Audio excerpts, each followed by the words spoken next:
Hey guys, Creator Mom, good morning and happy Friday. I wanted to talk about exercise, specifically exercise in the light of being like a stay at home mom or maybe even a single mom. So I feel like as women and as mothers, we are told that we should be exercising, right? And I feel like there's even this push for moms to be like lifting weights that tell me if I'm wrong, but this is what I feel like I'm gathering from social media and our culture. And this was me as well. Like I wasn't a weightlifter, but like I have weights and I'm not putting the use of weights down either. I love weight bearing exercises. But there's a lot of pressure, I think, for moms and stay at home moms to exercise in these types of ways, doing HIIT workouts, lifting weights, basically to become like little like bodybuilders.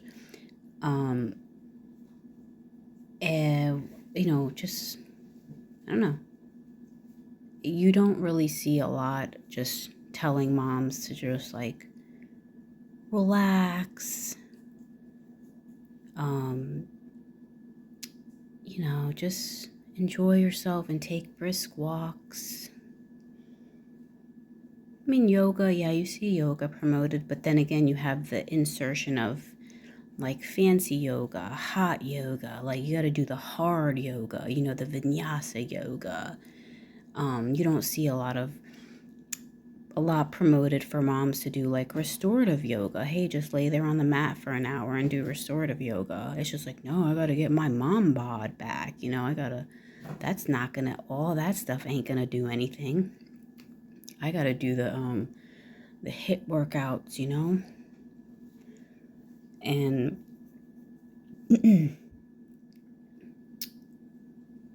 I think that depending on your situation, depending on your stress levels, depending on the amount of shit that you have to juggle, that watch out. You know what I'm saying? Just watch out, because so like I was watching this other lady that I used to watch. She's on YouTube, Jan Morrell Stewart.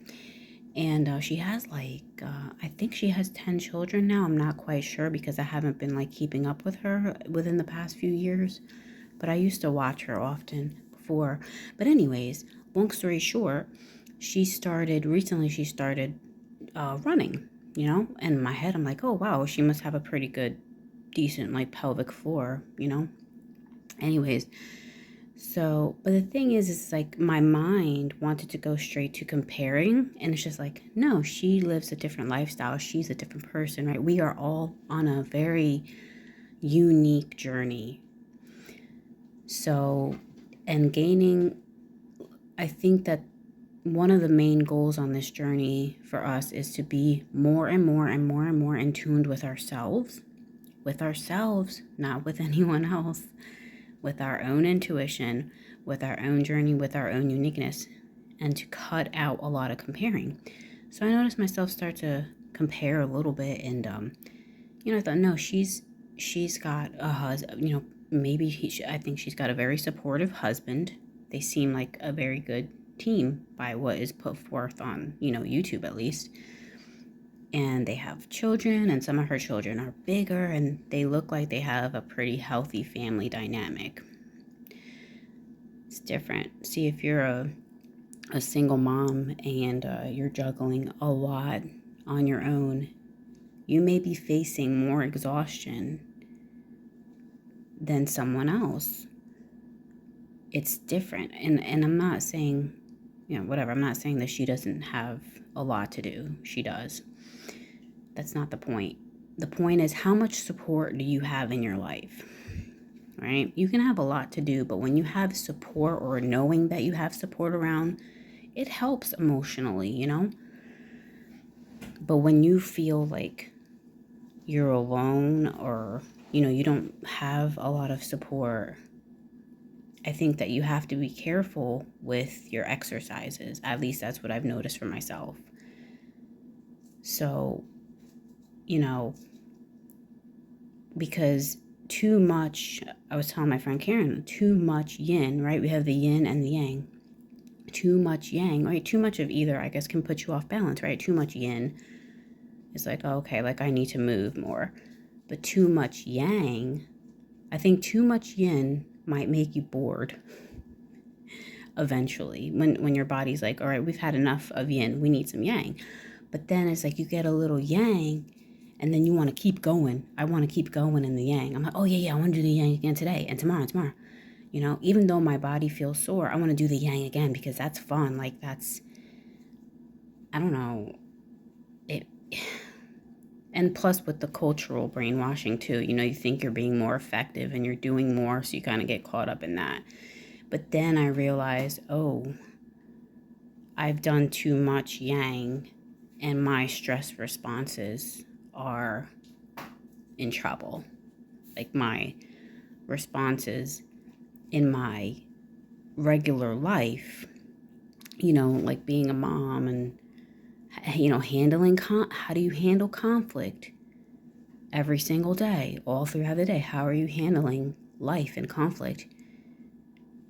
Can become negatively affected, I think, for me when I'm in too much of the yang and then I'm in like a fight or flight mode, or like in a sympathetic mode, I guess they call it, sympathetic nervous system mode, where I'm in like fight or flight, not even realizing it.